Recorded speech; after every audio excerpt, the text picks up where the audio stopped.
Në fakt Edi Rama atë që ka bërë më mirë nga të gjithë gjërat, qoftë si kryetari i Partisë Socialiste, si ish kryetar Bashkia e Tiranës dhe tani kryeministër, është se ka arritur të blejë çfarëdo lloj rezistence dhe çfarëdo lloj mendimi alternativ brenda Partisë Socialiste, qoftë për qeverisjen, por qoftë edhe për mënyrën se si është drejtuar partia në këto vite. Nuk ka ndodhur që një qeveri, e cila qeverisë ka gjatë, të mos prodhoj ose të mos artikuloj brenda forumeve të Partisë Socialiste qoftë edhe një vërejtje të vetme, duke patur parasysh se ajo çfarë ka bërë kjo qeveri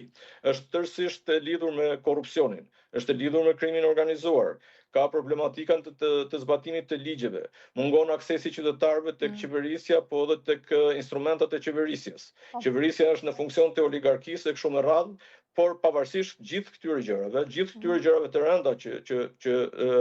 një qeveri është për t'i luftuar të gjitha këto dhe jo për t'i prodhuar dhe për t'i konsoliduar për gjatë viteve të saj, Partia Socialiste nuk ka ndërtuar qoftë edhe një kritik të vetme, qoftë në forumet, po qoftë edhe në mënyrë individuale. Rasti i parë ende i turbullt, ende